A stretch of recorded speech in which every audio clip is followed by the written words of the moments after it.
যারা লাইভে আসছো আমার সাউন্ড এবং ভিডিও সব কিছু ক্লিয়ার আছে কি না একটু কনফার্ম করো।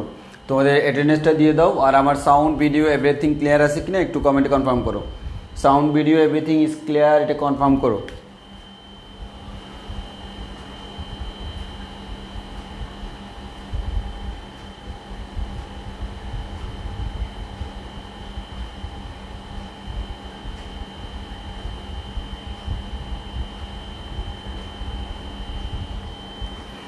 সাউন্ড ভিডিও সব কিছু ক্লিয়ার আছে কি না একটু আমাকে কনফার্ম করো।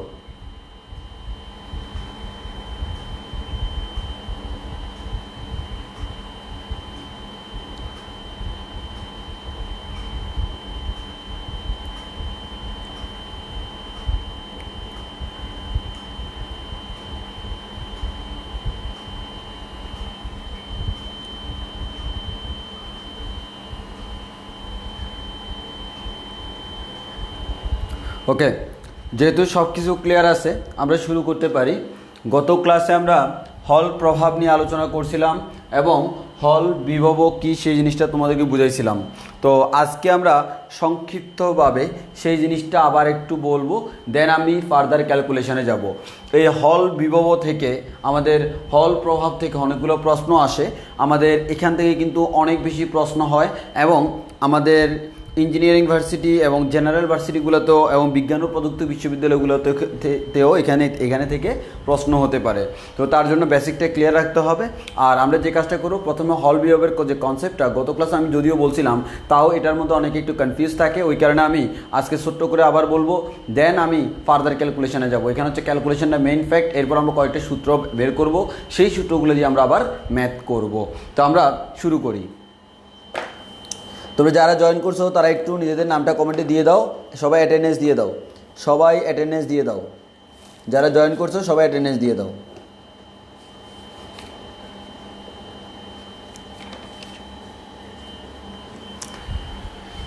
আচ্ছা, তাহলে আমরা এই জিনিসটা মুছে ফেলি।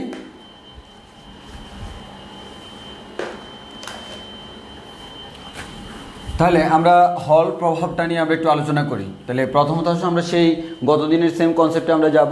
মনে করো এটা হচ্ছে আমাদের পরিবাহী পাত, এই পাতের আমি সামনে থেকে দেখাবো। এই পরিবাহী পাতটাকে আমরা এভাবে দেখলে যেরকম এভাবে আমরা চিত্র আঁকছিলাম, তো আমরা আজকে দেখব, গতদিনও দেখছিলাম এরকমভাবে তাকালে, একেবারে সামনাসামনি তাকালে যেমন দেখা যায় ঠিক তেমন আমরা দেখব। তাহলে আমরা সামনাসামনি তাকালে কেমন দেখা যায় সেটা একটু দেখি। সামনাসামনি তাকালে আমি এটাকে বোর্ডটাকে দুইটা অংশে বিভক্ত করি। তো আমার এখানে আধান বাহকটা হচ্ছে সবচেয়ে বড় একটা ফ্যাক্ট। তো আমি ধরে নিলাম এখানে আধান বাহক ধনাত্মক, আমি ধরে নিলাম আধান বাহক ধনাত্মক। তো আমি আধান বাহক ধনাত্মক ধরে এটা করাবো, আর এদিকে করব হচ্ছে আধান বাহক ঋণাত্মক, এদিকে করব হচ্ছে আধান বাহক ঋণাত্মক। আধান বাহক কেমন? আধান বাহক হচ্ছে ঋণাত্মক। তাহলে আমি আধান বাহক ধনাত্মক দূরে ক্যালকুলেশন করব, আর এদিকে আধান বাহক হচ্ছে ঋণাত্মক দূরে ক্যালকুলেশন করব। তো আমি এখানে একটা জিনিস তোমাদেরকে বলে রাখি, মনে করো কোনো একটা তারের মধ্য দিয়ে বা যে কোনো একটা মেটাল বা যেখানেই বলো না কেন কোনো একটা পরিবাহীর মধ্য দিয়ে এইদিকে তড়িৎ প্রবাহিত হচ্ছে। এখানেও সেমভাবে বললাম কোনো একটা পরিবাহীর মধ্য দিয়ে এইদিকে তড়িৎ প্রবাহিত হচ্ছে আই। এবার যদি আমি বলি আমার এখানে আধান বাহকটা আমরা ধনাত্মক পাই, আর এখানে আধান বাহকটা আমরা ঋণাত্মক পাই, আর এখানে আমাদের তড়িৎ প্রবাহটা হচ্ছে আই। তাহলে এখন একটু খেয়াল করে দেখি, আমরা জানি আমাদের ধনাত্মক আধানের দিক কোন দিকে, ধনাত্মক আধান কোন দিকে প্রবাহিত হয়। আমরা জানি আধানের প্রবাহটাই হচ্ছে তড়িৎ প্রবাহ, আধান যে হারে প্রবাহিত হয়। আমরা জানি তড়িৎ প্রবাহ I = Q/T। তাহলে এই আধানটা কি হারে যাচ্ছে সময়ের সাপেক্ষে তাকে আমরা বলতেছি কি তড়িৎ প্রবাহ। তাহলে আমরা বলতে পারি ধনাত্মক আধান তড়িৎ প্রবাহ যেদিকে সেদিকে আমাদের বেগবান হয়। এর মানে ধনাত্মক আধানের বেগ কোন দিকে, তার বেগ হচ্ছে তড়িৎ প্রবাহ যেদিকে সেম দিকে। আর ঋণাত্মক আধানের বেগ হচ্ছে তড়িৎ প্রবাহ যেদিকে তার ঠিক উল্টা দিকে, তার ঠিক উল্টা দিকে। এবং আধানগুলা যে বেগে যায় তাকে আমরা বলি কোন বেগ, তাড়ন বেগ। সেটা আমরা চলতড়িতে পড়ছিলাম, আধানগুলা যে বেগে যায় তার নাম হচ্ছে কি তাড়ন বেগ। এখন আসো I = আমরা জানলাম ভাইয়া I = Q/T, এটা আমরা আগে থেকে জানি, চলতড়িতে আমরা পড়ছিলাম। আর এই জেনারেল কনসেপ্টটা জেনে গেলাম, কোন একটা বস্তুর মধ্য দিয়ে বা কোন একটা পরিবাহীর মধ্য দিয়ে তড়িৎ প্রবাহ যেদিকে ধনাত্মক আধান সেদিকে প্রবাহিত হয়, আর তড়িৎ প্রবাহ যেদিকে ঋণাত্মক আধান তার উল্টা দিকে প্রবাহিত হয়। তো আমি ধরে নিলাম এখানে আমাদের পরিবাহী আছে, এটাই হচ্ছে আমার সেই কাঙ্ক্ষিত পরিবাহী। তাহলে কোন একটা আমি পরিবাহী নিলাম, এটা হচ্ছে আমার সেই কাঙ্ক্ষিত পরিবাহী। সেম পরিবাহী আমরা এখানেও নিলাম, সেম পরিবাহী আমি এখানেও নিলাম। আমি সামনের দিক থেকে দেখতেছি পরিবাহীটাকে। এবার আমরা ধরে নিলাম এই পরিবাহীতে এদিক থেকে এদিকে আমার তড়িৎ প্রবাহিত হচ্ছে I পরিমাণ। এখানেও সিমিলারলি ধরে নিলাম পরিবাহীতে এদিক থেকে এদিকে তড়িৎ প্রবাহিত হচ্ছে I পরিমাণ। আমরা জেনারেল একটা কনসেপ্ট গত ক্লাসে তোমাদেরকে ডেভেলপ করে দেখাইছিলাম। মনে করো আমরা যদি কোনো একটা ডান হাত নিই, এটা হচ্ছে আমার কোন হাত, এটা হচ্ছে আমাদের ডান হাত। তো আমরা ডান হাতের কথা যদি চিন্তা করি, আমরা ডান হাতের কথা চিন্তা করলে মনে করি এটা হচ্ছে আমার সেই কাঙ্ক্ষিত ডান হাত।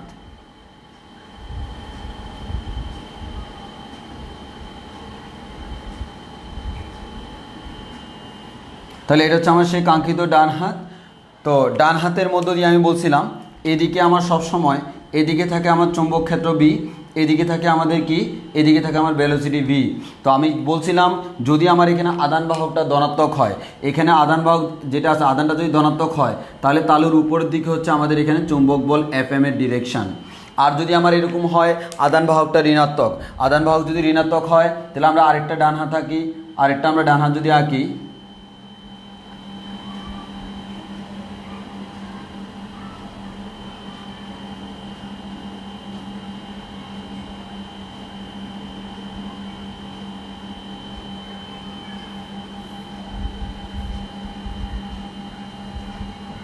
তাহলে এই ডান হাতেও আমরা সেমভাবে বলতে পারি এদিকে হচ্ছে ভাইয়া এদিকে হচ্ছে আমাদের চৌম্বক ক্ষেত্র B, এদিকে হচ্ছে ভেলোসিটি V। এখন যদি আমার আধান যেটা আছে এই আধানটা ধনাত্মক না হয়ে আধানটা যদি ঋণাত্মক হয়, সেক্ষেত্রে আমি বলবো ভাইয়া তালু বরাবর উপর দিকে, অর্থাৎ তালুর সাদা অংশ যেটা আছে তার বাইরের দিকে না, আমাদের উল্টা দিকে হচ্ছে আমার ফোর্সের ডিরেকশন। তাহলে আমার ফোর্সের যে ডিরেকশন, আমাদের চৌম্বক বল যে ফোর্সের ডিরেকশনটা কোন দিকে সেটা আমরা বুঝে গেলাম। আর আরেকটা ইম্পর্টেন্ট কথা আমরা বলছিলাম, মনে করো এদিকে আমার আছে একটা ধনাত্মকের লেয়ার, এদিকে আছে একটা ধনাত্মকের লেয়ার, এদিকে আছে আমার একটা ঋণাত্মকের লেয়ার। তাহলে আমরা যদি এখানে কোনো একটা প্লাসকে আমরা দিই, এই প্লাসটা কোন দিকে মুভমেন্ট করবে, এই প্লাস তাকে ধাক্কা দিয়ে এদিকে ঠেলবে, এই মাইনাস তাকে টানবে, এক কথায় তার মুভমেন্টটা এদিকে হবে। অর্থাৎ আমরা বলতে পারি একটি ধনাত্মক আধানের ডিরেকশন সবসময় কোন দিকে হয়, প্লাস থেকে মাইনাসের দিকে। এবার যদি একটা ঋণাত্মক আধান হয়, এই ঋণাত্মককে ঋণাত্মক ধাক্কা দিয়ে ধনাত্মক টেনে নেয়, তাহলে তার দিকটা হচ্ছে এইদিকে। তাহলে বলতে পারি কোন একটা ঋণাত্মক আধান তার দিক হচ্ছে ঋণাত্মক থেকে ধনাত্মকের দিকে। তাহলে আমরা বলতে পারি এই দিকটা তার কি দিক, যদি এটা একক আধান হয় সেক্ষেত্রে প্রাবল্যের দিক, আর টোটাল আধানের জন্য আমরা বলতে পারি তার বলের দিক। F ভেক্টর ইকুয়ালস টু হচ্ছে QE ভেক্টর, এটাকে আমরা বলি তড়িৎ বল। তাহলে আমরা এখানে বলতে পারি F ভেক্টর ইকুয়ালস টু হচ্ছে QE ভেক্টর, এটা হচ্ছে আমাদের তড়িৎ বল। এতটুকু হচ্ছে আমাদের বেসিক জিনিস। এবার তুমি একটু খেয়াল করে দেখো, এদিকে আমার এদিকে তড়িৎ প্রবাহিত হচ্ছে, আমি ধরে নিলাম চুম্বক ক্ষেত্র। একটু খেয়াল করে দেখো আমার এখানে বেসিক যে শর্তটা সেটা হচ্ছে তড়িৎ প্রবাহ যেদিকে চুম্বক ক্ষেত্র তার সাথে লম্ব বরাবর আমরা এখানে কাউন্ট করে নিচ্ছি। তাহলে যদি তার লম্ব বরাবর হয় তাহলে লম্ব বরাবর ধরে নিলাম ভিতরের দিকে, তাহলে লম্ব বরাবর ভিতরের দিকে আমার কার দিক ভাই? লম্ব বরাবর ভিতরের দিকে হচ্ছে আমার চুম্বক ক্ষেত্রের দিক। তাহলে চুম্বক ক্ষেত্র হচ্ছে এই তলে লম্ব বরাবর ভিতরের দিকে, তাহলে চুম্বক ক্ষেত্র এই তলের লম্ব বরাবর ভিতরের দিকে। একইভাবে এখানেও বললাম চুম্বক ক্ষেত্র তলের লম্ব বরাবর ভিতরের দিকে, চুম্বক ক্ষেত্র তলের লম্ব বরাবর ভিতরের দিকে, চুম্বক ক্ষেত্র তলের লম্ব বরাবর ভিতরের দিকে, চুম্বক ক্ষেত্র তলের লম্ব বরাবর ভিতরের দিকে আমরা বললাম। এখন একটা জিনিস খেয়াল করে দেখি, এবার আসি ভাইয়া আমাদের আধান। আধান বাহক কেমন ভাইয়া? আধান বাহক ধনাত্মক। যেহেতু আমাকে বলা হলো আধান বাহক ধনাত্মক, এখানে প্লাস আছে। যেহেতু বলা হলো আধান বাহক ঋণাত্মক, এখানে আমাদের মাইনাস আছে। এবার তড়িৎ প্রবাহ আমার যদি এদিক থেকে এদিকে যায়, যেহেতু ধনাত্মক আধান, ধনাত্মক আধানের দিক কোন দিকে? তার ভেলোসিটির ডিরেকশন হবে, তার ব্যাগের ডিরেকশন হবে, তার ব্যাগের ডিরেকশন হবে এদিকে। যেদিকে তড়িৎ প্রবাহ ধনাত্মক আধানের ব্যাগের ডিরেকশন হচ্ছে ওদিকে। আর ঋণাত্মক আধান কোন দিকে যায়? তড়িৎ প্রবাহ যেদিকে তার উল্টা দিকে, এদিকে হচ্ছে ঋণাত্মক আধানের ভেলোসিটির ডিরেকশন। এবার একটা জিনিস খেয়াল করে দেখো, আমরা কি করব ভাইয়া? এগুলো হচ্ছে এই ক্রসগুলো হচ্ছে কার দিক? চুম্বক ক্ষেত্র বি এর দিক। ক্রসগুলো হচ্ছে চুম্বক ক্ষেত্র বি এর দিক। এখন আমরা জানি আমাদের কোন একটা তারের মধ্য দিয়ে তড়িৎ প্রবাহিত হচ্ছে, মানে হচ্ছে আমরা এক কথায় বলতে পারি তড়িৎ প্রবাহ মানে হচ্ছে আধানের প্রবাহ। আর এখানে একটা কি আছে? চুম্বক ক্ষেত্র। এই আধানগুলো প্রবাহিত হচ্ছে, এর মানে আধানের একটা ব্যাগ আছে, এর মানে আধানটা হচ্ছে গতিশীল। সে কোথায় গতিশীল? এটা চুম্বক ক্ষেত্রে গতিশীল। চুম্বক ক্ষেত্রের সাথে কিভাবে গতিশীল? চুম্বক ক্ষেত্রের লম্বভাবে গতিশীল। এখন আমার প্রশ্ন হলো, চুম্বক ক্ষেত্রে গতিশীল আধানের উপর একটা চুম্বক বল কাজ করে কি করে না? ভাই অবশ্যই করে। এই চুম্বক ক্ষেত্রে গতিশীল আধানের উপর যে বল কাজ করে সেটা আমরা ডান হাত দিয়ে বের করতে পারি। তো আমরা ডান হাত দিয়ে বের করার সময় কি করব? চুম্বক ক্ষেত্রের ডিরেকশন হচ্ছে এই বরাবর, ভেলোসিটির ডিরেকশন হচ্ছে এই বরাবর। তাহলে যদি আধানটা ধনাত্মক হয়, আমাদের ফোর্সের ডিরেকশনটা হবে এই তালুর সাদা অংশের বাইরের দিকে। হয় আমাদের যদি ধনাত্মক হয়, ধনাত্মক হলে সাদা আর ঋণাত্মক হলে কালো, মানে এই হাতের এই অংশটা তো এটার তুলনায় কালো একটু, তাহলে এই দিকে হবে। ধনাত্মক হলে এদিকে, ঋণাত্মক হলে আমাদের এই যে হাতের তালু তার উল্টা দিকে। হাতটা যদি এভাবে থাকে, ধনাত্মক হলে এদিকে, ঋণাত্মক হলে এদিকে। কনফিউজ হয়ে না যে সবসময় উপর দিকে হবে। এবার আসো, তাহলে আমাদের এইদিকে চুম্বক ক্ষেত্রের ডিরেকশন এই আঙ্গুলগুলো দিলাম, এইদিকে ভেলোসিটি ডিরেকশন বিদ্যাঙ্গুলি দিলাম। তাহলে ফোর্সের ডিরেকশন কোন দিকে? যেহেতু ধনাত্মক আধান তালুর বাইরের দিকে, তাহলে আমাদের তালুর বাইরের দিকে মানে হচ্ছে উপরের দিকে। তাহলে আমরা বলতে পারবো এখানকার আধানগুলা উপরের দিকে একটা ফোর্স এফ এম অনুভব করবে। একইভাবে আমি যদি এখানে চিন্তা করে দেখি ভাইয়া, এখান থেকে আমাদের যে ঋণাত্মক আছে, ঋণাত্মক আছে তার ব্যাগ কোন দিকে? ভাইয়া এইদিকে। তাহলে প্রথম কথা চুম্বক ক্ষেত্র কোন বরাবর? ভিতরের দিকে। ভেলোসিটি এই বরাবর, এই বরাবর। তাহলে বৃদ্ধাঙ্গুলি এই বরাবর দিতে হবে, এই বৃদ্ধাঙ্গুলি এই বরাবর দিলাম। তাহলে চুম্বক ক্ষেত্র ভিতরে, বৃদ্ধাঙ্গুলি এদিকে। এবার আমাদের ফোর্সের ডিরেকশন এই তালু বরাবর বাইরের দিকে হইতো যদি আধানটা ধনাত্মক হইতো, কিন্তু আমার আধানটা কেমন? ঋণাত্মক। তাহলে ফোর্সের ডিরেকশন উপরের দিকে। তাহলে আমরা বলতে পারি উপরের দিকে হচ্ছে ফোর্সের ডিরেকশন এফ এম বা ম্যাগনেটিক ফোর্সের ডিরেকশন। তাহলে আমরা একটা কথা বলতে পারি। এবার আমরা একটা একটা করে আসি।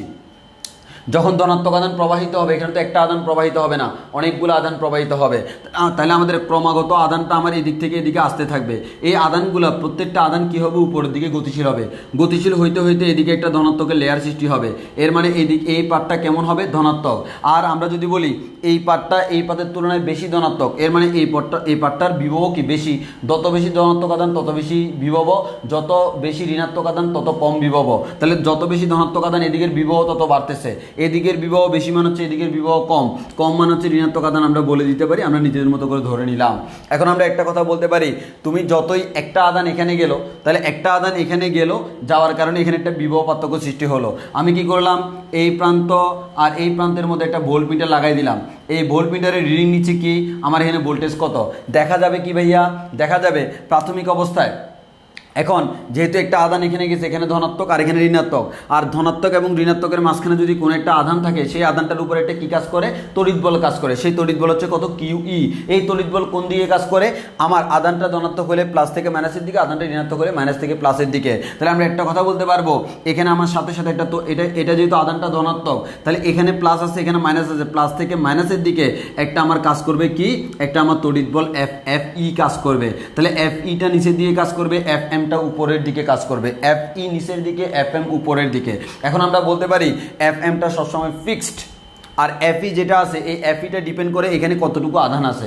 ক্রমাগত এখানে আধানের পরিমাণ বাড়ে, এখানে প্রাবল্য বাড়ে, আর প্রাবল্য বাড়লে বলের পরিমাণ বাড়ে। এবার বাড়তে বাড়তে বাড়তে বাড়তে বাড়তে বাড়তে কোনো না কোনো এক সময় এফ এম এবং এফই কী হয়ে যায়, সমান হয়ে যায়। যদি এই দুইটা সমান হয়ে যায় তখন আমরা বলতে পারবো আধানটার কোন দিকে, দেখো এটা আমার কম এটা আমার বেশি, তাহলে যেদিকে বেশি সেদিকে সে চলে যাবে। কিন্তু যখন দুইটা সমান, এর মানে কি দুই দিকে লব্ধি বলের মান সেম, এর মানে আধান উপরে যাবে না নিচেও যাবে না। তাহলে আমরা একটা কথা বলতে পারি, এই সিচুয়েশন যখন সৃষ্টি হবে এরপর আধান আর জমা হবে না। তাহলে আমরা বলতে পারি এই অবস্থার পর থেকে আধান আর জমা হবে না, আধান আর জমা হবে না।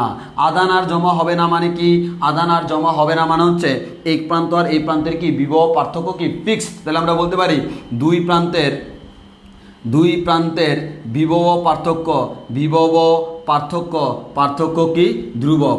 আর এই যে আমাদের ধ্রুবক একটা বিভব পার্থক্য, এই বিভব পার্থক্যটাকে আমরা বলতেছি হল বিভব অথবা হল বিভব পার্থক্য।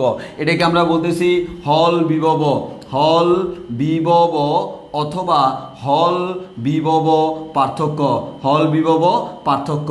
এবং এটাকে প্রকাশ করি ভি, আমাদের এটাকে প্রকাশ করি এভাবে ভি এইচ মানে হচ্ছে কি, ভি মানে হচ্ছে ভোল্টেজ, এইচ মানে হচ্ছে হল, এর মানে হল ভোল্টেজ বা আমাদের হল ভোল্টেজ ডিফারেন্স, হল বিভব বা হল বিভব পার্থক্য।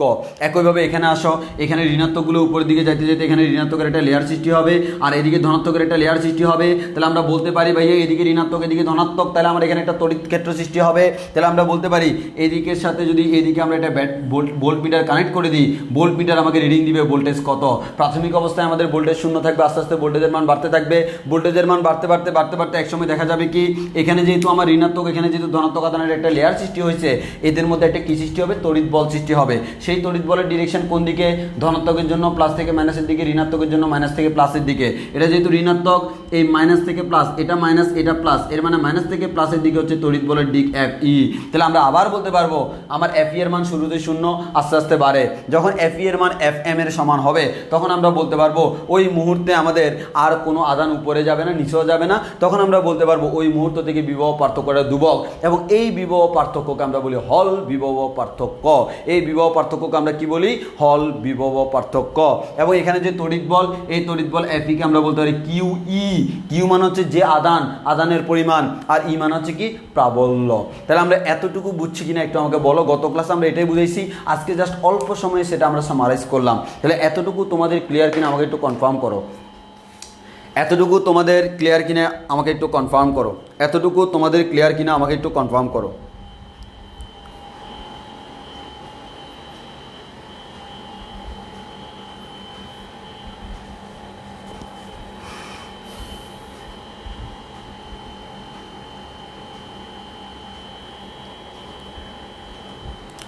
এটা হচ্ছে গত ক্লাসে আমরা পড়াইছি। তো যেহেতু গত ক্লাসে পড়াইছি, আজকে আর আমরা খুব দ্রুত এটাকে আমরা রিভিউ দিয়ে দিলাম, খুব দ্রুত আমরা রিভিউ দিয়ে দিলাম পুরো জিনিসটাকে, কারণ আমাদের আজকে লাগবে।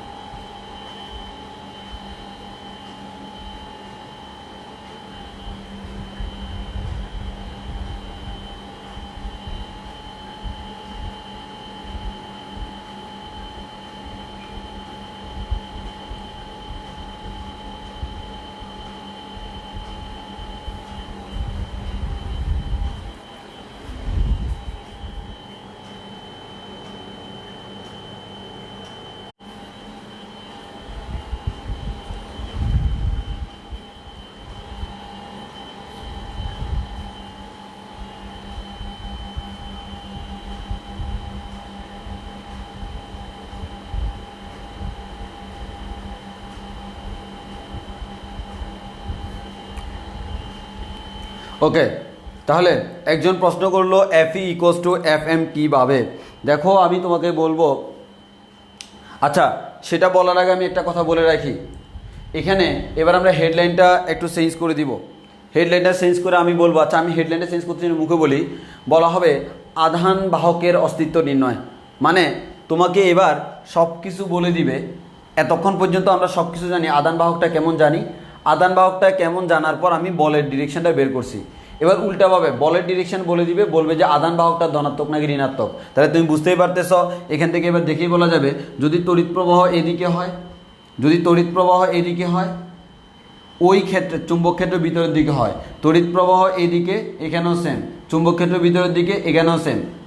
যদি উপরের পাতের বিভব বেশি, ধনাত্মক মানে উচ্চ বিভব, ঋণাত্মক মানে নিম্ন বিভব, যদি উপরের পাত উপরের দিকের বিভব বেশি নিচের দিকের বিভব কম হয় এর মানে আধান বাহক ধনাত্মক। আর যদি উপরের দিকের বিভব কম নিচের দিকের বিভব বেশি হয়, কারণ ধনাত্মক মানে উচ্চ বিভব, উপরের দিকে বিভব কম নিচের দিকের বিভব যদি বেশি হয় তখন আমরা বলতে পারবো ঋণাত্মক আধান। তাহলে আমরা আবারও বলতেছি, এই সিচুয়েশনে যদি কখনো এরকম হয় এদিকে তড়িৎ প্রবাহিত হচ্ছে, ভিতরের দিকে চুম্বক ক্ষেত্র যাচ্ছে, তাহলে যদি আমাদের ধনাত্মক আধানগুলো উপরের দিকে জমা হয়, মানে উপরের দিকের বিভব যদি উচ্চ বিভব, নিচের দিকে যদি নিম্ন বিভব হয়, তাহলে আমরা বলতে পারবো এটা হচ্ছে ধনাত্মক আধানের কারণে হয়েছে। আর যদি উপরের দিকে ঋণাত্মক আধান সৃষ্টি হয়, নিচের দিকে ধনাত্মক আধান সৃষ্টি হয়, অর্থাৎ উপরের দিকের বিভব সর্বনিম্ন এবং নিচের দিকের বিভব সর্বোচ্চ, অর্থাৎ উপরে নিম্ন বিভব নিচে উচ্চ বিভব, তখন আমি তাকে বলবো কি, তাকে আমরা বলবো হচ্ছে আমাদের আধান বাহক ঋণাত্মক। এবার তোমরা কয়েকজনের প্রশ্ন করতেছে, ভাইয়া আমাদের এখানে F M equals to F E কীভাবে হয়? তাহলে আমি এটা একটু ব্যাখ্যা করি, কারণ এই ব্যাখ্যাটা না করলেই নয়। তাহলে আসো আমরা এখন বুঝবো এটা কিভাবে হয় আর আমাদের কেন এটা ব্যাখ্যা না করলেই নয়, আর ব্যাখ্যা করলে আমরা বুঝতে পারবো এই জিনিসটা আসলে কিভাবে হয়। তাহলে আমাদের একটা কাজ করতে হবে, সেটা হচ্ছে তোমাদের স্ক্রিনশট তুলতে হবে। পর্যাপ্ত টাইম দেওয়া হয়েছে স্ক্রিনশট তোলার জন্য। এখন আমি ডান দিকটা মুছে ফেলবো, দুইটা চিত্র থেকে বোঝানোর দরকার নেই, এই জিনিসটা আমি এক চিত্র থেকে বুঝাই, তোমাদের কনসেপ্টটা ক্লিয়ার হয়ে যাবে ইনশাআল্লাহ। তাহলে আসো তোমরা প্রথমে খেয়াল করে দেখো, আমরা যদি বলি তোমরা এখানে স্টেপ বাই স্টেপ খেয়াল করো, স্টেপ বাই স্টেপ খেয়াল করো। 1 নাম্বার চিত্র 1, আমরা ফিগার 1 দেখতেছি। দেখো তোমাদের বোঝার সুবিধার্থে আমি এটাকে কয়েকটা ফিগারে ভাগ করতেছি, ফিগার 2, ফিগার 3, ফিগার 4। প্রত্যেকটা ক্ষেত্রে এদিকে তড়িৎ প্রবাহ, এদিকে তড়িৎ প্রবাহ, এদিকে তড়িৎ প্রবাহ, এদিকে তড়িৎ প্রবাহ। যেহেতু ধনাত্মক আধান তার ভেলোসিটি এদিকে, ধনাত্মক আধান তার ভেলোসিটি এদিকে, ধনাত্মক আধান ভেলোসিটি এদিকে, ধনাত্মক আধান ভেলোসিটি এদিকে। চুম্বক ক্ষেত্র ক্রস ভিতরের দিকে, আর সবগুলো দিলাম না, প্রত্যেকটা ক্ষেত্রে ক্রস বরাবর ভিতরের দিকে আমি ধরে নিলাম, আঁকলাম না, হিবিজিবি হয়ে যাবে। ওভারঅল তুমি তো ডিরেকশন বের করে তুমি পাইলা কি, তুমি পাইলা হচ্ছে এখানে ফোর্সের ডিরেকশন হবে কোন বরাবর, ফোর্সের ডিরেকশন হবে উপরের দিকে এফ এম।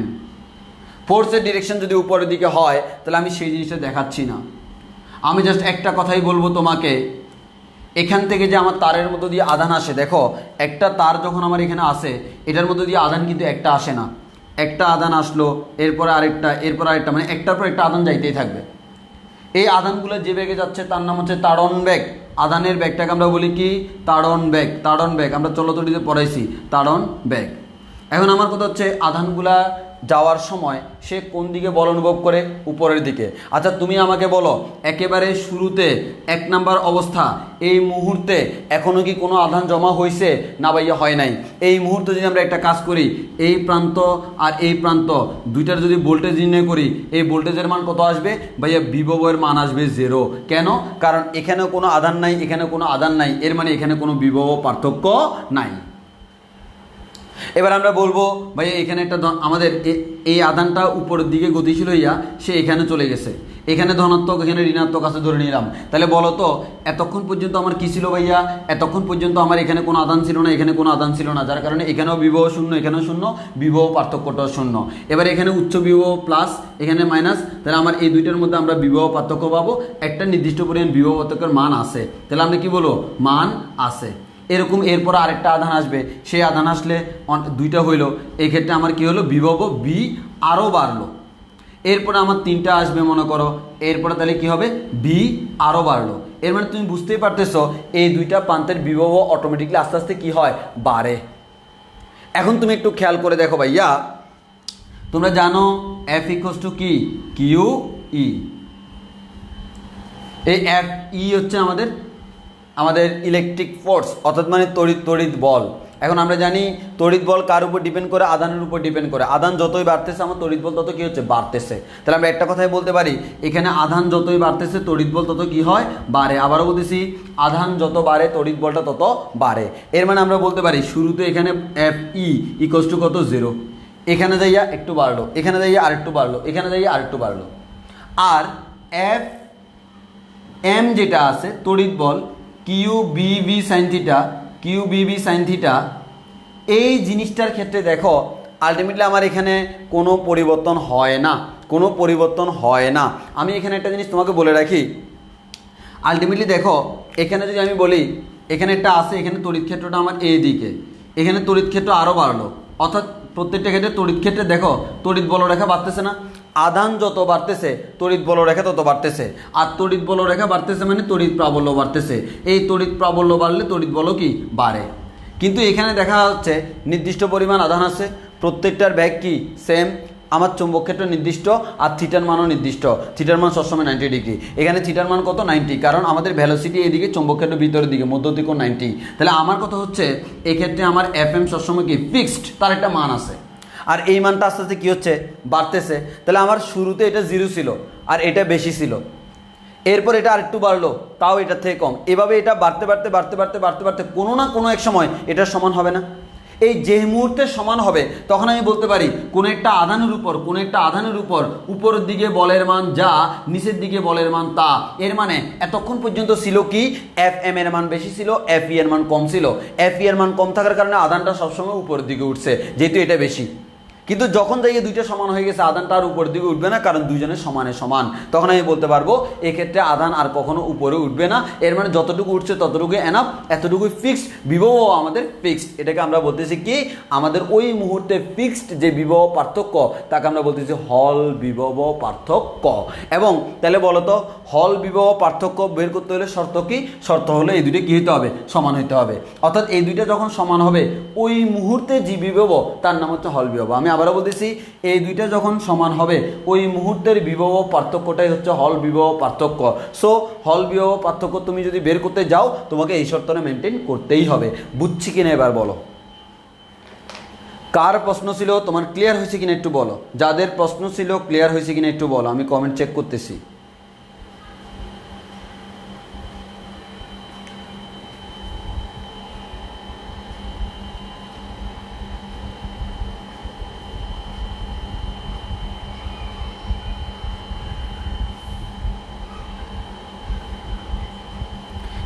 এটা নিয়ে কার প্রশ্ন ছিল যে কেন F M equal to F E হয়, সে কি বুঝছো কিনা? যার প্রবলেম ছিল এটা নিয়ে সে কি বুঝছো কিনা, এটা নিয়ে যার কনফিউশন ছিল সে বুঝছো কিনা? আমি একটু অন্য স্টাইলে বোঝানোর চেষ্টা করছি যাতে করে তুমি বুঝতে পারো। যার প্রবলেম ছিল সে বুঝছো কিনা একটু বলো।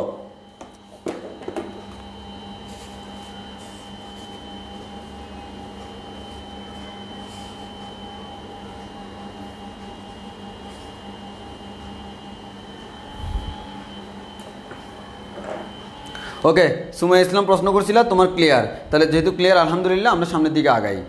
এবার আসলে আমরা ক্যালকুলেশনের দিকে ধাবিত হব। তাহলে আমরা এই পুরো জিনিসটা মুছে ফেলি। আমরা অলরেডি কনসেপ্টটা বুঝে গেছি, এবার হচ্ছে আমাকে ম্যাথমেটিক্যাল কনসেপ্টগুলো দাঁড় করাইতে হবে। তাহলে আসো আমরা একটা একটা করে ক্যালকুলেশন করা শুরু করি। তাহলে আমরা শুরু করতে থাকি।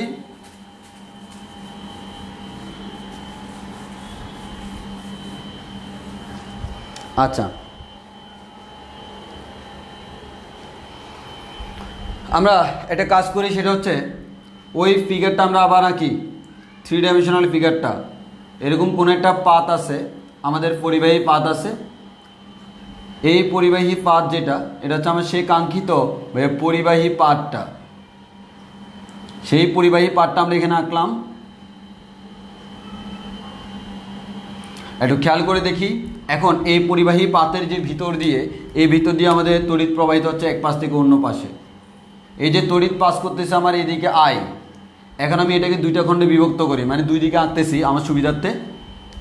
ধরে নিলাম আমার আধান বাহকটা ধনাত্মক হইতে পারে, ঋণাত্মক হইতে পারে। যদি আধান বাহক ধনাত্মক হয় তার দিক হচ্ছে তড়িৎ প্রবাহের দিকে। আর আমরা এখানে ধরে নিলাম চৌম্বক ক্ষেত্র হচ্ছে এইদিকে যাচ্ছে, চৌম্বক ক্ষেত্র হচ্ছে এদিকে যাচ্ছে বি। আর আধান বাহক যদি ঋণাত্মক হয় তার দিকটা হচ্ছে এদিকে। এখন আমার কথা হচ্ছে আধান বাহক ধনাত্মক হলো, সেটা ফোর্স অনুভব করা হচ্ছে এদিকে, তখন হচ্ছে আমাদের কি হয়, উপরের দিকে ধনাত্মক আধান জমা হয়। আর আধান বাহক যখন ঋণাত্মক, সেও ফোর্স অনুভব করে উপরের দিকে, তখন উপরের দিকে আমার ঋণাত্মক আধান জমা হয়। এখন আমার মেইন কথা সেটা না, হোয়াট এভার যেটাই হোক, আমি এটাকে দুটো অংশে বিভক্ত করলাম, মানে দুটো জিনিস একসাথে দেখাচ্ছি। এ মনে করো এটাকে দুইটা ভাগে কেটে দুই ভাগে বিভক্ত করলাম, এ পাশ আর ওই পাশ। তাহলে যদি আধান বাহক ঋণাত্মক হয়, এখানে ঋণাত্মক আর এখানে ধনাত্মক জমা হবে, এখানে ধনাত্মক জমা হবে। আর আধান বাহক যদি ধনাত্মক হয়, তাহলে এখানে ধনাত্মক আর এখানে ঋণাত্মক জমা হবে। এটা হচ্ছে নিয়ম।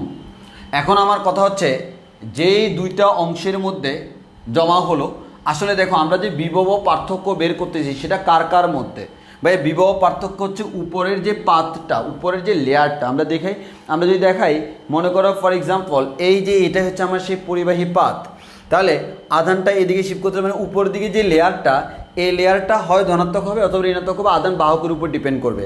মনে করো আধান বাহক ধনাত্মক, এই পাশটা ধনাত্মক হয়ে গেল, এই পাশটা ঋণাত্মক হয়ে গেল। এই ধনাত্মক ঋণাত্মক দুইটা পাতের মধ্যবর্তী যে দূরত্ব, আবারও বলতেছি ধনাত্মক এবং ঋণাত্মক পাত, অর্থাৎ যে দুইটা প্রান্ত, আমি এই প্রান্ত এবং এই প্রান্তের মধ্যে কিন্তু একটা বিভব পার্থক্য পাচ্ছি, যে দুইটা প্রান্তের মধ্যে বিভব পার্থক্য পাচ্ছি তাদের মধ্যবর্তী দূরত্ব হচ্ছে ডি। তাহলে তোমাকে বুঝতে হবে, তাহলে আমরা ডি বলতে কাকে মিন করতেছি, আবারও বলতেছি যে দুইটা প্রান্তের মধ্যে আমি বিভব পার্থক্য পাচ্ছি তাদের মধ্যবর্তী দূরত্বটাকে আমরা বলতেছি ডি। তাহলে এখানে what is the meaning of D, যে দুইটা প্রান্তের মধ্যে, উপরে নিচে যে দুইটা প্রান্তের মধ্যে বিভব পার্থক্য সৃষ্টি হচ্ছে সেটা হচ্ছে কি ভি, সেটা হচ্ছে আমাদের কি ভি। তো আমরা একটু এভাবে দেখাই, মনে করো আমাদের এটা হচ্ছে সেই পাতটা, আর একটু সুবিধা হবে বুঝাইতে, এটা হচ্ছে সেই কাঙ্ক্ষিত পাত। তাহলে আমার মনে করো আমি ধরে নিলাম, ফর এক্সাম্পল তোমাদের সুবিধার্থে আমি ধরে নিব, তার আগে একটা কাজ করি, এটার মধ্যে লেখা যাবে না, আমি লেখা যায় এমন কিছু একটা নিই।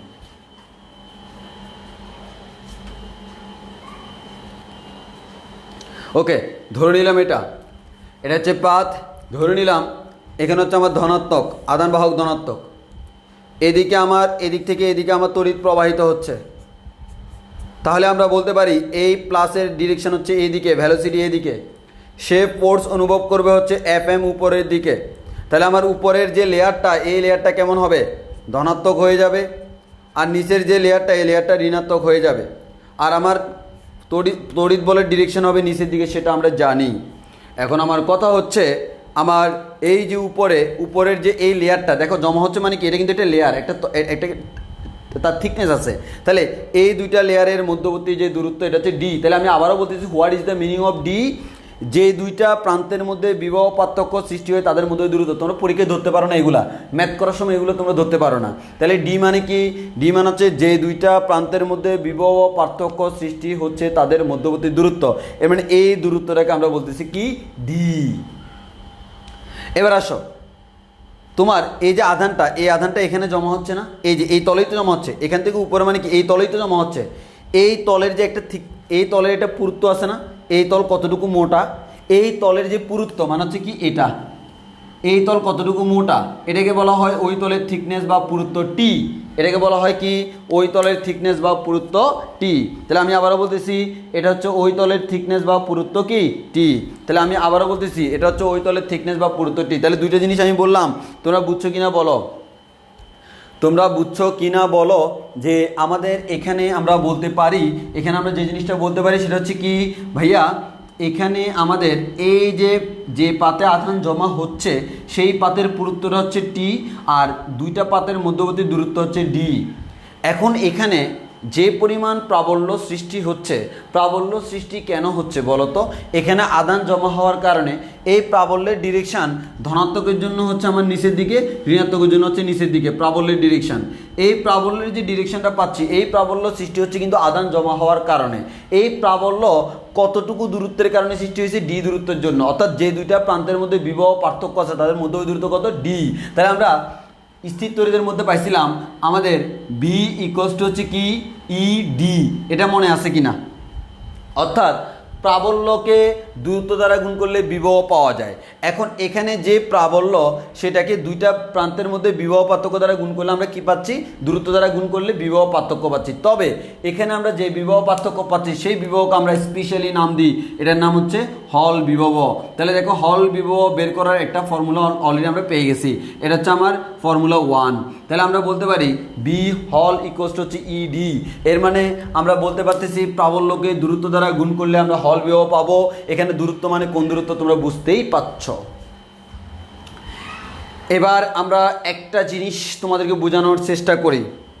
আগে আমরা এখানে আসি, তাহলে প্রথমে আমরা যে জিনিসটা বলবো তোমাদেরকে সেটা হচ্ছে আমরা হল বিভবের শর্ত বা আমরা বলতে পারি সাম্যাবস্থার শর্ত, কারণ সাম্যাবস্থার বিভবটা কি হল বিভব। তাহলে আমরা বলতে পারি সাম্যাবস্থার যে শর্ত, সাম্যাবস্থার শর্ত আমাদের ছিল কি, সাম্যাবস্থার শর্ত ইকুয়াল টু হচ্ছে ছিল আমাদের চুম্বক বল সমান তড়িৎ বল হওয়ার কথা ছিল। এটা যখন হবে এটাই সাম্যাবস্থা, এই মুহূর্তে যে বিভব আসবে সেটা হচ্ছে হল বিভব। এখন আমরা বলছিলাম এফ এম মানে চুম্বক বল, চুম্বক বলের ফর্মুলা কি, Q B V sine theta গতিশীল আদানের জন্য, আর এফ ই ইকুয়ালস টু কি, এফ ইকুয়ালস টু হচ্ছে কিউ ই আমরা বলতে পারি। এখন খেয়াল করে দেখো ভাইয়া, এখানে কিউ ক্যান্সেল আউট, আর থাকে কি এখানে যে সাইন থিটা বলতেছি, থিটা মানে কার কার মধ্যবর্তী কোণ, ভ্যালোসিটি এবং চুম্বক ক্ষেত্র। এখানে ভ্যালোসিটি হচ্ছে এই দিকে, চুম্বক ক্ষেত্র ভিতরের দিকে, মধ্যবর্তী কোণ কত ডিগ্রি, 90 ডিগ্রি। গত ক্লাসেও বলছিলাম এই কোণ যেহেতু 90 ডিগ্রি তাহলে সাইন 90 ডিগ্রির মান কত 1, তাহলে এটা হয়ে যাবে 1। তাহলে আমরা এখান থেকে কী পাবো ভাইয়া, এখান থেকে আমরা পেয়ে যাব ভি ভি ইকুয়ালস টু ই। কিন্তু দুর্ভাগ্যজনক বিষয় আমরা বের করতে যাচ্ছি হল ভোল্টেজ, এখানে তো ভোল্টেজ বলে কোনো কিছু নাই। তাহলে আমি এই প্রাবল্যকে কিসে কনভার্ট করব, এই প্রাবল্যকে ভোল্টেজে কনভার্ট করব। তাহলে দেখো আমার এখানে বি হল সমান যদি ইডি হয় তাহলে ই ইকুয়ালস টু কী বলা যায়, ই ইকুয়ালস টু বলা যায় B H divided by D, আমরা এই জিনিসটা বলতে পারি। তাহলে আমরা ই এর জায়গায় কী বসাবো ভাইয়া, ই এর জায়গায় আছে ইটা আমার থাকুক, পরের লাইনে বসাই V V equals to E এর জায়গায় কত বসাবো, B H divide by D. এই বিএইচ যেটা সেটা আমরা বের করতে চাচ্ছি, তাহলে আমরা বলতে পারি বিএইচ মানে হচ্ছে হল বিভব বা হল বিভব পার্থক্য equals to V V D. তাহলে আমরা দুইটা ফর্মুলা পাইলাম, হল বিভবের অলরেডি দুইটা ফর্মুলা পাইলাম।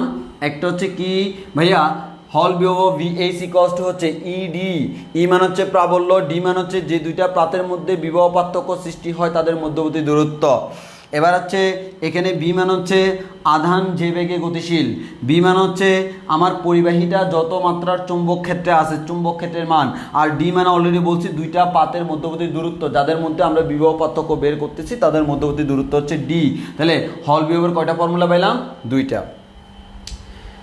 এই দুইটা আমরা এখানে নোট ডাউন করে রাখি, অর্থাৎ আমরা হল বিভবের দুইটা ফর্মুলা পেয়ে গেছি, ভি এইচ ইকুয়ালস টু হচ্ছে ই ইন্টু ডি, আর বি এইচ ইকুয়ালস টু হচ্ছে ভি ভি ডি। আমরা আরেকটা ফর্মুলা পাবো, ওই কারণে আমরা নোট ডাউন করে রাখছি। এটা হচ্ছে আমার formula number 1, this is formula number 2। তাহলে আমরা দুইটা ফর্মুলা পেয়ে গেছি, our first formula, our second formula. তাহলে দুইটা ফর্মুলা আমরা পেয়ে গেলাম। এবার একটা জিনিস ভালো করে খেয়াল করে দেখো ভাইয়া, আমাদের আগে আমাকে বলো তোমরা এই দুইটা জিনিস বুঝছো কিনা, দেন আমি সামনের দিকে আগাবো। আমাকে আগে কনফার্ম করো যে দুইটা হল ভোল্টেজ আমি সূত্র বের করছি সেই দুইটা বুঝছো কিনা। এই দুইটা হচ্ছে হল ভোল্টেজের সূত্র, আরও একটা সূত্র আছে আর একটু বড়সড় প্রমাণ করে বের করতে হবে, বড়সড় না খুব একটা আমাদের, ওইটা তোমরা আগে বলো যে এতটুকু বুঝছো কিনা, এতটুকু বুঝছো কিনা একটু বলো।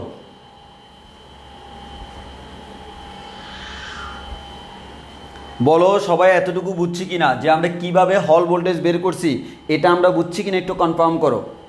আমরা যেভাবে হল বিভব বের করছি, এই যে ভাইয়া এটা তো আমার ডিরেক্টলি স্থির তড়িতের কনসেপ্ট, আর এখান থেকে এই জিনিসটা কেন আমি এটা ধরলাম সবাই এটা বুঝে না কেন, এটা আমরা অনেক ব্যাখ্যা করছি।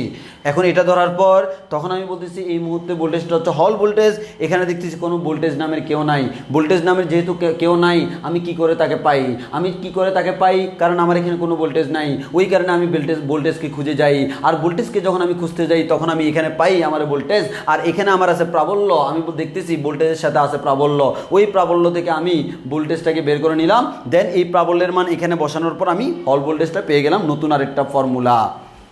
এবার আসো ভাইয়া, এই দুইটা ফর্মুলা যেভাবে আছে এক্স্যাক্টলি এভাবে তুমি বুঝলেই হবে। আমি আবার রিপিট করতেছি, যেভাবে আছে এক্স্যাক্টলি এভাবে তুমি বুঝতে পারলেই হবে, এর বেশি লাগবে না। মানে লাগবে না মানে হচ্ছে এখানে এর বেশি বোঝার কোনো কিছু নাই।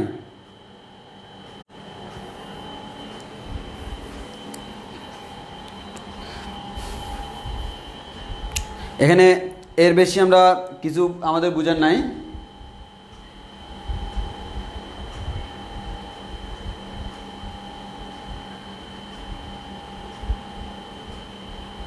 আচ্ছা, সালমান প্রশ্ন করলো আমাদের ই কেন ওইটা বসালেন। দেখো এখানে যে প্রাবল্যের কথা আমরা বলতেছি এখানেও কিন্তু ঠিক সেম প্রাবল্যের কথা বলতেছি। তাহলে আমি এই প্রাবল্যের জায়গায় যদি এই প্রাবল্যের মানটা বসাই সমস্যা তো নাই, আমি সেটাই বসাইলাম। কারণ এই প্রাবল্য আর এই প্রাবল্য দুটো ভিন্ন প্রাবল্য না, কিন্তু এটা আমার এই প্রাবল্যটা যেটা সৃষ্টি হয়েছে সেটাই ব্যবহার করছি। তো আমি এখানে প্রাবল্য যেটা এখানে সেম প্রাবল্য, তাহলে আমি এখান থেকে প্রাবল্যের মান এখানে বসাতে পারবো না কেন? অবশ্যই পারবো, যেহেতু সেম প্রাবল্যের কথা বলতেছি। হ্যাঁ, সেম প্রাবল্যের কথা যেহেতু বলতেছি বসাইতে পারবো।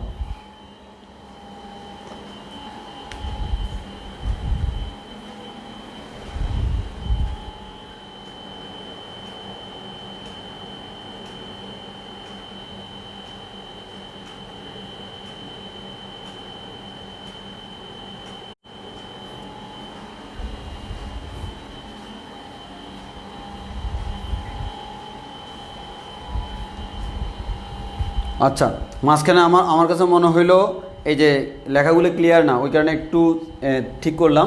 আশা করি এখন সব লেখা ক্লিয়ার, আশা করি সব কিছু ক্লিয়ার, আশা করি। ওকে,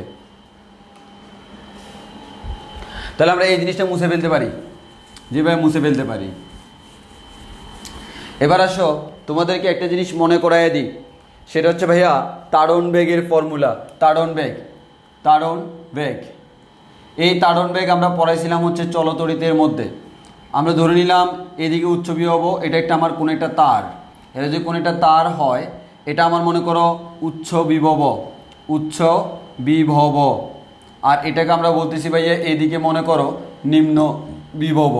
আধান বলতে আমরা সবসময় ধনাত্মক আধানকে বুঝি, তাহলে আমরা বলবো এই ধনাত্মক আধান যদি আমার কাছে থাকে, এটা একটা ধনাত্মক আধান, এটা একটা ধনাত্মক আধান, এটা একটা ধনাত্মক আধান, প্রচুর পরিমাণ ধনাত্মক আধান আছে। এই ধনাত্মক আধানটা এদিকে একটা ব্যাগে যায়, এই ধনাত্মক আধানটা এদিকে একটা ব্যাগে যায়, এই ধনাত্মক আধানটা এদিকে একটা ব্যাগে যায়। এমন না যে প্রত্যেকটা আধানের ব্যাগ সেম, কিন্তু এরকম যতগুলো আধান যায় সবগুলো যদি অ্যাভারেজ বা গড় মান বের করি তাহলে আমরা বলতে পারবো তারা গড়ে এত ব্যাগে যায়। ওই অ্যাভারেজ গড় মান বের করার পর যে ব্যাগটা পাচ্ছি এটাকে আমরা বলছি তাদের তাড়ন ব্যাগ বি। তাহলে এখানে তারা যে ব্যাগে যাচ্ছে এই ব্যাগটাকে আমরা বলতেছি এই বিটা হচ্ছে আমার তাড়ন ব্যাগ। এর মানে উচ্চ বিভব থেকে নিম্ন বিভবের দিকে একটা ধনাত্মক আধান যত বেগে যায় সেটা হচ্ছে তার তাড়ন বেগ। এবং অথবা এভাবেও বলতে পারি নিম্ন বিভব থেকে উচ্চ বিভবের দিকে একটা ইলেকট্রন যত বেগে যায়, কারণ ঋণাত্মক আধান কিন্তু নিম্ন বিভব থেকে উচ্চ বিভবের দিকে যায়। তো আমরা ধনাত্মক দিয়ে ব্যাখ্যাটা দিই, এটা হচ্ছে আমার তাড়ন বেগের ফর্মুলা বি, এটা হচ্ছে আমার তাড়ন বেগ বি। এখন আমার প্রশ্ন হলো এই তাড়ন বেগের ফর্মুলা আমরা কি বলতে পারি? আমাদের যে তাড়ন বেগ, আমাদের তাড়ন বেগের ফর্মুলা আমরা এখানে কি বলতে পারি? তাহলে তাড়ন বেগের ফর্মুলা বি ইকুয়ালস টু কি ছিল মনে আছে? I divided by N A E. ওইখানে আমরা ইলেকট্রন নিয়ে করছিলাম ওই জন্য ই। যদি যে কোনো আধান হয় আধানের পরিমাণে যে কোনো কিছু হতে পারে এন এ কিউ বলতে পারি। তাহলে আমরা বলতে পারি তাড়ন বেগ যে পড়ছিলাম তাড়ন বেগ বি, এই বি ইকুয়ালস টু ছিল I divided by N A Q, I divided by N A Q. অথবা আমরা এখান থেকে বলতে পারি বজ্র গুণন করলে তড়িৎ প্রবাহ আই ইকুয়ালস টু হচ্ছে এন এ কিউ ভি। প্রশ্ন হলো এখানে কোন টার্মটা কি? তাহলে একটু মনে করাই দিই ভাইয়া, এই আই মানে তোমরা বুঝতে পারতেছ তড়িৎ প্রবাহ, এটা আমাকে বলার প্রয়োজন নাই। আই মানে হচ্ছে তড়িৎ প্রবাহ। এখানে সবাই সবচেয়ে বেশি ঝামেলায় পড়বে এটা নিয়ে। এন মানে কি? এন মানে হচ্ছে একক আয়তনে আধান সংখ্যা, একক আয়তনে আধান সংখ্যা। এই যে একক আয়তনে আধান সংখ্যা, কলমটা চেঞ্জ করি একটু। একক আয়তনে যে আধান সংখ্যা, আমাদের একক আয়তনে আধান সংখ্যা বা আধান বাহকের সংখ্যা বলা যায়, হোয়াট এভার সেম, এটা হচ্ছে একক আয়তনে আধান সংখ্যাকে আমরা বলতেছি কি এন। আর এখানে যে আমার এ মানে কি? এ মানে হচ্ছে আমার যে পরিবাহী, এই পরিবাহীর প্রস্থচ্ছেদের ক্ষেত্রফল, পরিবাহীর প্রস্থচ্ছেদের ক্ষেত্রফল। এখন একটা জিনিস খেয়াল করে দেখো, এই পরিবাহীর প্রস্থচ্ছেদের ক্ষেত্রফল মানে কি, এই পরিবাহীকে কাটবো, এই পরিবাহীকে কেটে দিলে এটাই যে অংশটা পাচ্ছি এই অংশটার যে ক্ষেত্রফল এটাকে আমরা বলি তার প্রস্থচ্ছেদের ক্ষেত্রফল এ, ঠিক কি না? ঠিক। কিউ মানে কি, আধানের পরিমাণ, বি মান হচ্ছে তার ভেলোসিটি মান হচ্ছে তাড়ন বেগ, এই ভিটা হচ্ছে তার কি, তাড়ন বেগ। এখন আমার কথা হচ্ছে যদি তুমি এখানে এই জিনিসগুলো বুঝো তাহলে আমরা এখানে বুঝবো এন মান হচ্ছে একক আয়তন, আধানের সংখ্যা, এ মান হচ্ছে আমাদের কি, এ মান হচ্ছে কি পরিবাহীর প্রস্থচ্ছেদের ক্ষেত্রফল। এবার আসো এখানে আমার তখন গোলাকার একটা তার ছিল, এটাই ছিল তার প্রস্থচ্ছেদের ক্ষেত্রফল। এখন আসো আমার একটা পরিবাহী আছে, তাহলে নিশ্চয়ই এটাই তার প্রস্থচ্ছেদের ক্ষেত্রফল। দেখো তো এই তারটাকে যদি আমি এভাবে কেটে ফেলি এটাই তার প্রস্থচ্ছেদের ক্ষেত্রফল না? তাহলে এবার এই প্রস্থচ্ছেদের ক্ষেত্রফল যদি বের করতে যাও একটু খেয়াল করে দেখো তো এই প্রস্থচ্ছেদের ক্ষেত্রফল দেখতে কেমন। এই প্রস্থচ্ছেদের ক্ষেত্রফলটা যদি আমি সামনে থেকে দেখি, এই সামনে থেকে দেখলে এটাকে দেখতে এরকম মনে হবে না? সামনে থেকে দেখলে এটাকে দেখতে নিশ্চয়ই এরকম মনে হবে। সিম্পল দেখো, আমি কেটে যদি সামনে থেকে দেখি, ফর এক্সাম্পল আমার এখানে দেখো এটা মনে করে এটাকে আমি কাটলাম, কাটার পর যদি আমি এই সামনে থেকে দেখি এরকম একটা দেখবো না, আয়তক্ষেত্র দেখবো না, সে আয়তক্ষেত্রটা। এখন আমার প্রশ্ন হলো এই আয়তক্ষেত্রের মধ্যে কি কি আছে খেয়াল করো। এই আয়তক্ষেত্রের উপর দিকে এই অংশটার দৈর্ঘ্য, এটা মানে কি, এটা মানে কি, এটা মানে কি, এটা মানে কি থিকনেস টি। তাহলে আমরা বলতে পারি এতটুকু অংশ মানে হচ্ছে এখানে থিকনেস টি। আর এদিকে লম্বালম্বি যে দূরত্ব এটা হচ্ছে আমার ডি, তাহলে আমরা বলতে পারি এটা হচ্ছে আমাদের ডি। এটা হচ্ছে কি, ডি, এটা হচ্ছে ডি। তাহলে আমরা এখান থেকে ডি বলতে বুঝলাম এটা, টি বলতে বুঝলাম এটা। তাহলে বলো তো এই প্রস্থচ্ছেদের ক্ষেত্রফল এরিয়াটা কি, এরিয়াটাকে আমি টি ডি বলতে পারি কি না? তাহলে আগে আমাকে এটা বলো তোমরা, এই এরিয়াটাকে আমি চাইলে টি ডি বলতে পারি কি না? তাহলে এখন আমার প্রথম কথা হচ্ছে তাড়ন বেগ কি তোমরা বুঝলা, তাড়ন বেগের ফর্মুলাটা আমরা দিলাম, কোন টার্মটা দ্বারা কি মিন করে সেটাও আমরা বললাম, এগুলো যদি আমরা আগে বলছি। এবং এখান থেকে আমি বের করে কি পেলাম, এখানে আমাদের এ মান হচ্ছে প্রস্থচ্ছেদের ক্ষেত্রফল, ঠিক সেম প্রস্থচ্ছেদের ক্ষেত্রফল এখানে হচ্ছে এটা। এই প্রস্থচ্ছেদের ক্ষেত্রফল আমরা কি দ্বারা প্রকাশ করতে পারি, টি ডি দ্বারা। কেন? কারণ আয়তক্ষেত্রের ক্ষেত্রফল হচ্ছে দৈর্ঘ্য ইন্টু প্রস্থ, এখানে এই অংশটা হচ্ছে টি, এই অংশটা হচ্ছে ডি, তাহলে আমার টি এর সাথে ডি গুণ করলে ক্ষেত্রফলটা পাবো। এতটুকু আমরা বুঝছি কিনা, এতটুকু আমরা বুঝছি কিনা একটু কমেন্টে ক্লিয়ার করো। এতটুকু আমরা বুঝছি কিনা কমেন্টে ক্লিয়ার করো ভাইয়ারা, সবাই একটু কাইন্ডলি ক্লিয়ার করো এতটুকু বুঝছি কিনা।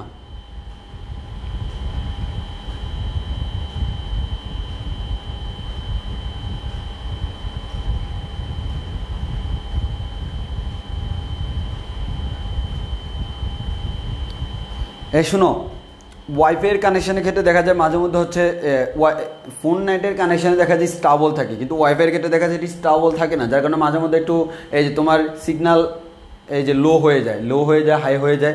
হাই হলে তো সমস্যা নেই, সিগন্যাল লো হলে তখন দেখা যায় সব কিছু ব্লার। তো আমি এখানে ফোনে কিছুক্ষণ পর দেখি আমার ফোনটা সামনে অটোমেটিক চলে, এখানে ব্লার দেখলে আমি সাথে সাথে যাই ঠিক করে দিই।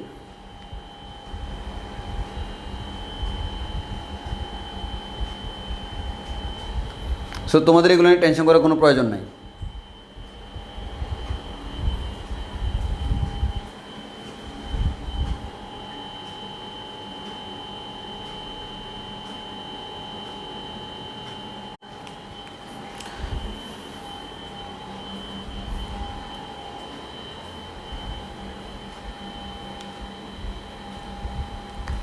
এতটুকু আমরা ক্লিয়ারলি বুঝছি কিনা একটু বলি, এতটুকু আমাদের ক্লিয়ার কিনা একটু আমরা বলি। যদি এতটুকু ক্লিয়ার হয় তাহলে আমি কয়েকটা ফর্মুলা রেখে আমি বাকিগুলো কেটে দিব। আমি আমার নোট ডাউন করে রাখতেছি, নোট ডাউন করে কি রাখতেছি, এই যে তাড়ন বেগের ফর্মুলাটা B equals to I divided by N A Q. আর আরেকটা নোট ডাউন করে রাখতেছি এখানে যে এ ইকুয়ালস টু হচ্ছে টি ডি। এই দুইটা জিনিস নোট ডাউন করে রাখতেছি। আমরা এই দুইটা জিনিস বুঝছি কিনা একটু বলি, এই দুইটা জিনিস বুঝছি কিনা বলি। যদিও এই দুইটা হচ্ছে আমাদের চলতরিতের কনসেপ্ট, এই দুইটা চলতরিতের কনসেপ্ট আমরা বুঝছি কিনা একটু কমেন্টে জানাই। এবার আসো, যদি বুঝে থাকো আমি আনওয়ান্টেড যে জিনিসগুলো সেগুলো মুছে ফেলি, কারণ এই পুরো পেজ থেকে এই দুইটা ফর্মুলা আগে প্রমাণ করছি, আমার এই ফর্মুলাটা লাগবে আর এটার কোনটা কী মিনিং করে সেটা জানতে হবে ম্যাথ করার জন্য। আর এই ফর্মুলাটা আমার লাগবে, এখানে এই সমান টিডি কীভাবে আসলো। তো আমি এই দুটো জিনিস কর্নারে নোট ডাউন করে রাখলাম, কারণ আমি এগুলো মুছে দিব। যারা আমি পুরোটা মুছে দিয়ে এবার আমরা নতুন করে ক্যালকুলেশন করি। ওকে, এবার আমরা নতুন আরেকটা ক্যালকুলেশন করব, একটু খেয়াল করে দেখো।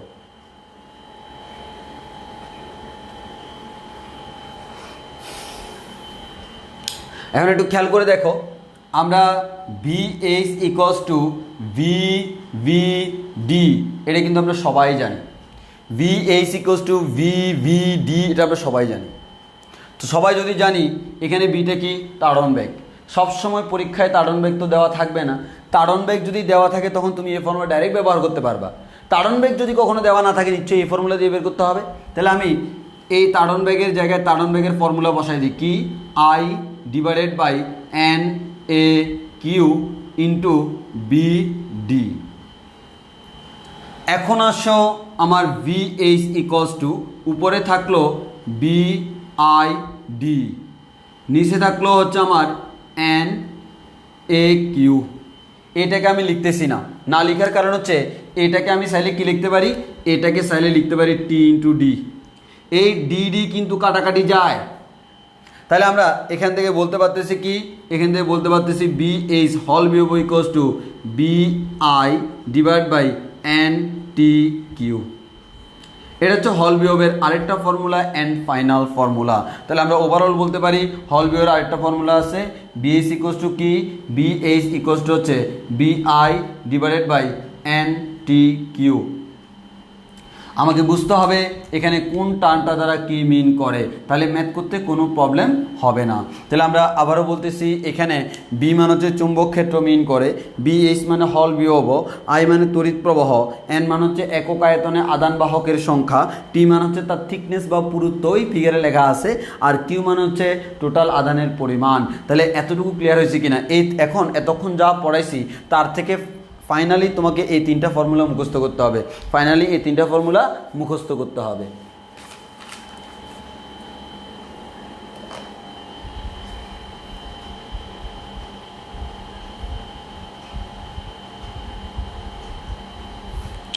ওকে, আমরা এতটুকু বুঝছি কিনা বলি।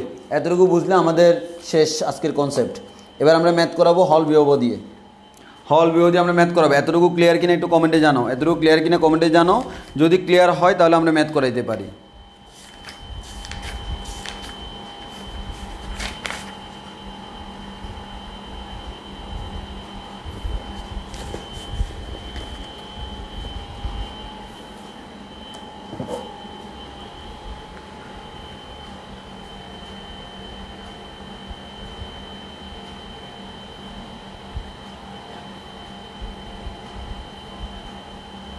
ওকে, তাহলে আজকে আমাদের হল বিভব ফিনিশিং হয়ে যাবে। এরপর আমার নতুন নতুন কনসেপ্টে যাবো আমরা আগামী ক্লাসে। তো আজকে তাহলে আমরা একটা হল বিভবের যদি ম্যাথ করাই দুই একটা, তাহলে তোমাদের আশা করি সকল জটিলতার আমাদের জটিলতার থেকে অবসান পাবা। তো আমি একটা কাজ করি, আমি শুধুমাত্র সূত্রগুলো রাখি, কারণ তোমাদেরকে মাত্র সূত্র পড়াইছি, অনেকের সূত্র মুখস্থ হয় নাই। তো এখানে লেখা থাকলে দেখে দেখে লিখতে পারো, কনফিউশন আসবে না। তো আমরা জাস্ট যখন যেটা দেওয়া থাকবে ওই অনুযায়ী সূত্র ব্যবহার করবো। আমি দেখলেই বুঝবো আমার কী কী দেওয়া আছে, আর যে জিনিসগুলো দেওয়া আছে সেখান থেকে বোঝা যাবে আসলে কোনটা ব্যবহার করতে হবে। তাহলে আমরা আসি, আমি শুধুমাত্র সূত্র ছাড়া আর সব কিছু মুছে ফেলতেছি। এবার আমি একটা ম্যাথের প্রশ্ন লিখি। এটা হচ্ছে তপন স্যারের বইয়ের গাণিতিক উদাহরণ 4.5। গাণিতিক উদাহরণ 4.5 বলা হলো একটি 2 সেন্টিমিটার চওড়া ও 1 মিলিমিটার পুরু দাতব পাতকে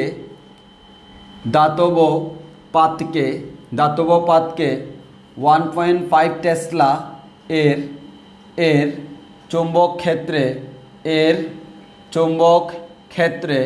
চৌম্বক ক্ষেত্রে এমনভাবে স্থাপন করা হলো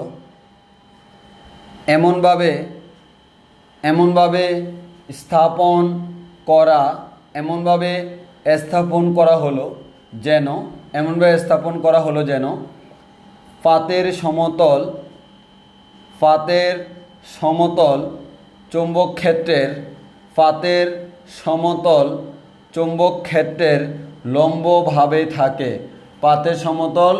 ক্ষেত্রের লম্বভাবে থাকে। এবার বলা হলো পাতের মধ্য দিয়ে 200 অ্যাম্পিয়ার এর তড়িৎ প্রবাহ চালনা করলে উদ্ভূত হল ভোল্টেজ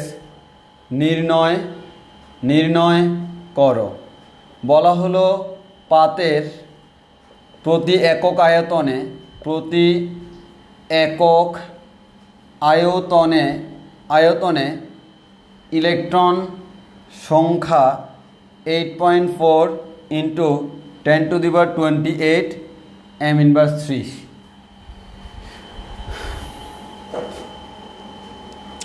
এবার আসো কোন জিনিসটা দ্বারা কি মিন করে আমরা একটু বোঝানোর চেষ্টা করি।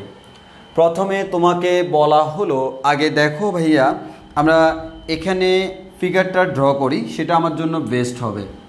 তাহলে আমরা ফিগার যদি ড্র করি তাহলে ফিগারটা দেখতে এরকম হবে।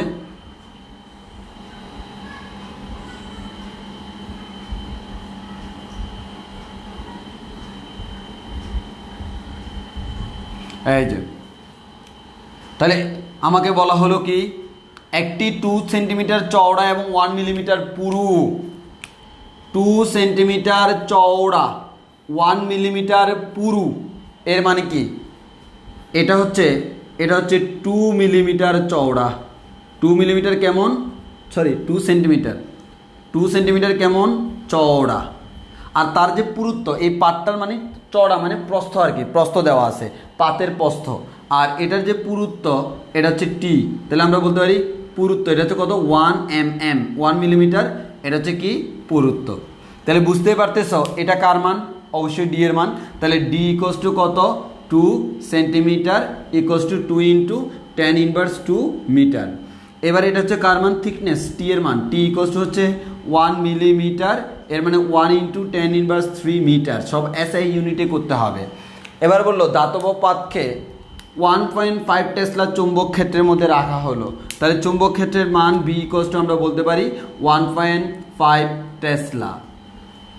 চুম্বক ক্ষেত্রে এমনভাবে স্থাপন করা হলো যেন পাতের সমতল, এই যে এটা হচ্ছে পাতের সমতল, চুম্বক ক্ষেত্রের সাথে লম্বভাবে থাকে। এই যে আমরা পড়ানোর সময় কিন্তু বলছিলাম এই যে চুম্বক ক্ষেত্রগুলো পাতের সাথে কীভাবে থাকে, লম্বভাবে থাকে। পড়ানোর সময় কিন্তু আমরা এভাবে পড়াইছি, লম্বভাবে থাকে। ওই কারণে আমার তার এই কোণটা ছিল কত, এই কোণটা হচ্ছে 90 ডিগ্রি, ওই কারণে কোণটা 90 ডিগ্রি হয়েছিল, আর 90 ডিগ্রি ধরে আমরা ক্যালকুলেশন করছি। তাহলে যেহেতু লম্বভাবে থাকে বলছে আমাদের জন্য প্লাস পয়েন্ট। পাতের মধ্য দিয়ে 200 এম্পিয়ারের তড়িৎ প্রবাহ চালনা করা হলে, এর মানে তুমি যে পরিমাণ তড়িৎ প্রবাহ চালনা করবা সেই তড়িৎ প্রবাহ আই ইকুয়ালস টু কত 200 অ্যাম্পিয়ার। উদ্ভূত হল বিভব বিএইচ ইকুয়ালস টু ওয়াট। বলা হলো, এবার লাস্ট লাইন দেখো, পাতের প্রতি একক আয়তনে ইলেকট্রন সংখ্যা এত। তাহলে আমরা এটা কার মান, নিশ্চয়ই ছোট হাতের এন এর মান। প্রতি একক আয়তনে ইলেকট্রন সংখ্যা 8.4 ইন্টু 10⁻28 মিটার/3। তাহলে তোমরা দেখেই বুঝতে পারতেছো কি কি ডেটা দেওয়া আছে। আমরা ওই ফর্মুলা দেখতে পাচ্ছি, বিএইচ ইকুয়ালস টু কত BI/NT/Q। তাহলে একটু খেয়াল করো আমাদের সবগুলো ডেটা দেওয়া আছে কিনা, সেই ডেটাগুলো বসালে তুমি তোমাদের আনসার পেয়ে যাবা। আচ্ছা, এখানে তোমরা আবার আরেকটা কথা বলতে পারো, ভাইয়া এখানে আমরা কিউ এর মান কত বসাবো। আসলে দেখো তোমরা যে আধানগুলো দিছো, আধানের প্রবাহ মানে কার প্রবাহ, ইলেকট্রনের প্রবাহ। তাহলে কিচ্ছু দেওয়া নাই মানে হচ্ছে তোমরা এখানে কিউ এর মান সবসময় কত বসাবা, কিউ এর মান সবসময় কিউ ইকুয়ালস টু 1.6 ইন্টু 10⁻19। তবে আমরা চিহ্ন বসাবো না, কারণ এখানে আধানের যে চিহ্ন সেটা ধনাত্মক নাকি ঋণাত্মক তার উপর ডিপেন্ড করে কিন্তু আমরা কি দিকটা নির্ণয় করছি। ওই কারণে এখানে চিহ্নের কোনো প্রভাব নাই, আমরা ম্যাথ করার সময় শুধু মান বসাবো। বি এর মান দেওয়া আছে, আই এর মান দেওয়া আছে, এন এর মান দেওয়া আছে, টি এর মান দেওয়া আছে, কিউ এর মান আমরা মুখস্থ জানি, ক্যালকুলেশন করলে আনসার বের হয়ে যাবে। বলো তোমাদের ক্লিয়ার কিনা হল বিভবের কনসেপ্টটা, তোমাদের হল বিভবের কনসেপ্টটা ক্লিয়ার কিনা একটু বলো। তোমাদের হল বিভবের এতটুকু কনসেপ্ট তোমাদের ক্লিয়ার হয়েছে কিনা একটু বলো।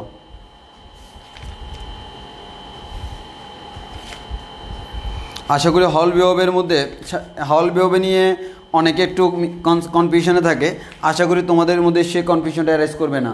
তাহলে বলো তোমাদের হল বিভবটা ক্লিয়ার হয়েছে কিনা, কোন প্রশ্ন থাকলে করতে পারো, যদি প্রশ্ন না থাকে আমাদের ক্লাস এখানে শেষ হয়ে যাবে।